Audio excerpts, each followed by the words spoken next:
What's up, Taiwan? I'm Eric Gao, bringing you the news from here in Taipei. This week on TaiwanPlus, we've been looking back at Tsai Ing-wen's presidency. After serving her maximum 2 terms, Tsai will be handing over Taiwan's top office to her vice president, Taichung, who was elected in January. Today, we look at how Taiwan's economy has changed under Tsai's leadership, with breakthroughs in international trade partners. Joyce Tseng reports.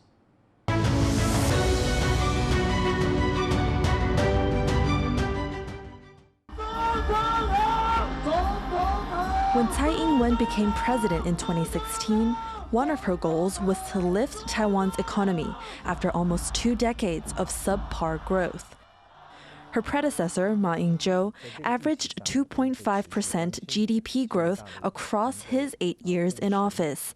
In her first term, Tsai punched similar numbers, averaging 2.6% annual GDP growth. Then the world changed.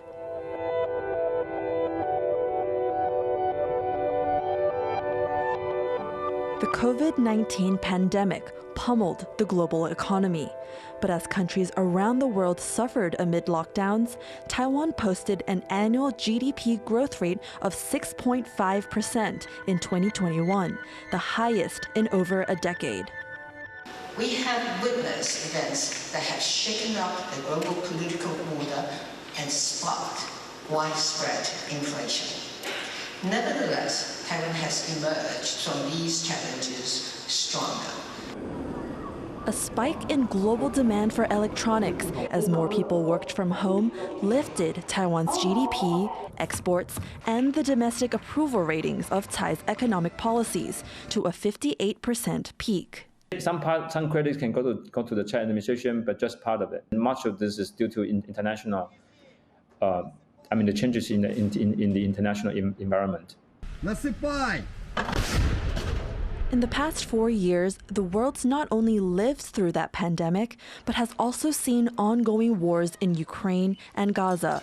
For Taiwan, economists say it's the intensifying competition between the U.S. and China that's had a major impact. China was once a hub for foreign investment, but amid government raids and strict anti-espionage laws, foreign firms began looking for new destinations.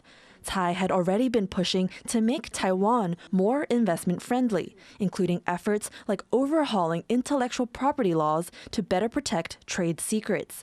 Those efforts helped raise Taiwan's profile as a prime destination for international investment. The investment, after 2018, grew by a lot. Part of those are Taiwanese firms coming back, and part of these are just new firms just invest in Taiwan. And if new firms want to invest in China, they might think, okay, maybe I don't want to go there, so maybe I can go to Southeast Asia, or maybe I can consider Taiwan. On top of attracting businesses to Taiwan, President Tsai strove to diversify the country's trading partners. She's reduced economic dependence on Taiwan's top trading partner, China, given Beijing's ongoing threat to invade. Instead, Tsai built up business relations with other countries like the U.S. and nations in Southeast Asia. From many different groups. Taiwan's top trade negotiator and former economy minister John Deng said these efforts have led to breakthrough deals. That includes this document, the first set of agreements under the landmark U.S.-Taiwan Initiative on 21st Century Trade, signed in 2023. Talks are still going for more agreements, including with the UK, Canada, and others. It's a sign, Deng says, that Taiwan has an increasingly positive image among its trading partners. Those new agreements will be able to attract more foreign investors coming into Taiwan. And that certainly will add more trust, earn trust from our trading partners. That growing international trust is reflected in the numbers. This March, the U.S. overtook China as the largest destination for Taiwan's exports, buying $9.1 billion in goods versus China's $7.9 billion. Deng says Taiwan will need to keep working with like-minded countries and support free, fair competition to make its economy more competitive. As for Tsai's legacy, she's leaving office with a more multifaceted Taiwanese economy, with more trade ties and global recognition for Taiwan as a reliable partner. Devin Tsai and Joyce Tsin for TaiwanPlus. Be sure to tune in all this week for more on Tsai's legacy here on TaiwanPlus. U.S. President Joe Biden has hiked tariffs on several Chinese imports, including electric vehicle batteries, computer chips, and medical products. Today I'm announcing new tariffs in key sectors of the economy that are going to ensure that our workers are not held back by unfair trade practices. This quadruples existing duties on electric vehicles and doubles those on semiconductors. The new tariffs also target steel, aluminum, and critical minerals. $18 billion worth of Chinese imported goods will be impacted. China says it opposes the new U.S. tariffs and will take steps to defend its interests. Taiwan has spotted 45 Chinese aircraft and 6 Navy vessels operating in the Taiwan Strait over the last 24 hours. The country's defense ministry says 26 aircraft, including fighter jets and drones, crossed the median line of the Taiwan Straits and entered the country's air defense identification zone. That is the highest number so far this year. These incursions come just a few days before President-elect Taichung's inauguration on Monday. The family of a Taiwanese army officer who has been held in China for months is trying to get him released. They've asked the army here to discharge him so he can be treated as a civilian. 我们想说可以用让他说已经不是军人的身份让他用百姓的身份看能不能早点让他回来他有个家庭要养然后小孩子跟太太也都想也能够早一点回来就是让他救啦心爱救啦 China's Coast Guard rescued the officer after his fishing boat drifted into Chinese waters near Taiwan's outlying Jingmen Islands in March. He's been held ever since because he's an active duty soldier. Taiwan's military has granted his family's request for early discharge and is working with the government to secure his release. At least 50 people are confirmed dead in western Indonesia, where villages have been hit by flash floods. Torrential rain triggered floods and mudslides on Sumatra Island over the weekend. More than 3,000 people have been forced to flee their homes, and many are still missing. With more heavy rain on the way, the death toll may continue to rise. Bertiga sama siapa? Sama ayah sama ibu. Ayah ibu selamat? Ibu alhamdulillah selamat, ayah masih belum ketemu. Health risks from air pollution are much greater than previously thought. That's according to a new report from Taiwan's top health researchers. As Chris Gorn reports, slow progress on cleaning up the country's air could cause problems down the road. Smog. It's a familiar sight to those living in Taiwan's major cities, and new data shows the health concerns go beyond just your lungs.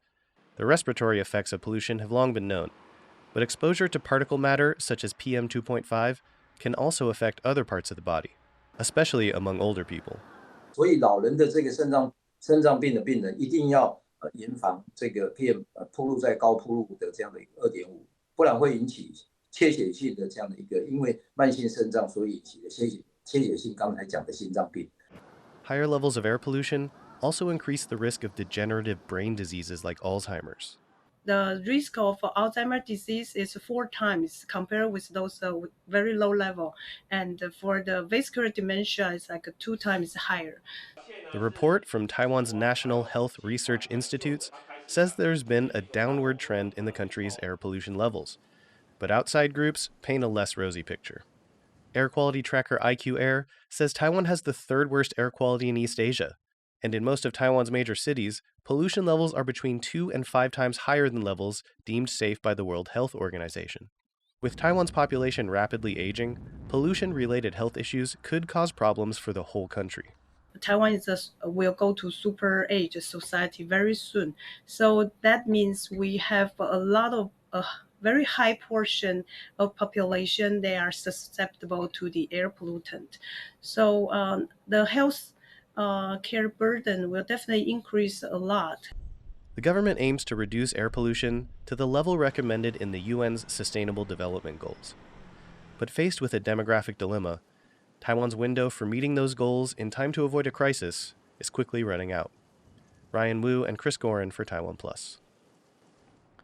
Public health centers in Taiwan's 2nd biggest city are chronically understaffed, with some lacking their own doctors. As John Van Trieste reports, it's part of a nationwide shortage in the public health sector. Dr. Zeng Ya-chun advises a patient about COVID vaccines at this public health center in Taichung. With a population of more than 2.8 million, around the size of Chicago, this city has a lot of patients in need of care. but public centers like this are severely short-staffed. Centers in 7 city districts don't have doctors. And even where there are full-time doctors, doctor-to-patient ratios are high. It's common for centers to have to look after more than the 15,000 patients they're meant to handle. Dr. Tsai has her own practice, a pediatric clinic. But for 6 years, she's been coming to this clinic in her spare time to help patients of all ages. 因为他们在找寻医师的还是有一定的困难度，所以我们还是愿意出来支援。 One reason it's hard to find doctors is the heavy workload. At public health centers, they're expected to care for patients, but also do administrative tasks and help with public health campaigns. This and lower pay make work in private practices far more attractive. 说在医疗资源丰富，我们这边比如说看疾病的个案会少。 And it's not just a problem in Taichung. Nationwide, the number of public health centers without doctors has roughly doubled over the past decade. Last year, over 70 of the around 370 had no one full-time. In cities like Taichung, at least, there are doctors like Dr. Tsai willing to give their time. Rural areas, though, are far more hard hit. Officials in Taichung say they're working to improve the situation. 未来将在持续争取增加人力，减轻卫生所服务的负担。 But so far this year, only 4 doctors there have signed up.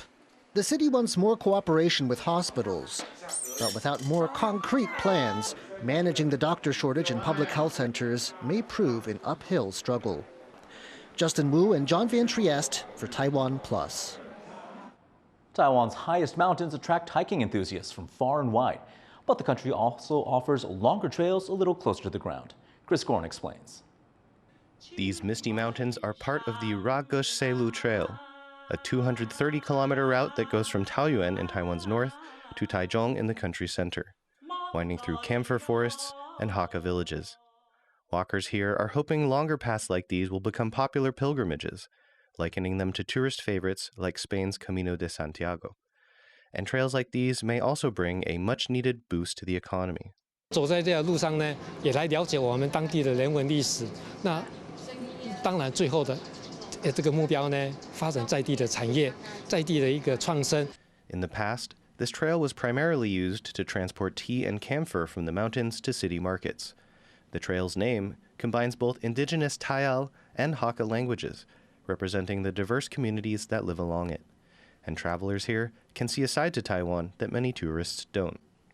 反而张之细路最被外国人喜欢的是，他觉得这是最能够深入客庄的常民生活。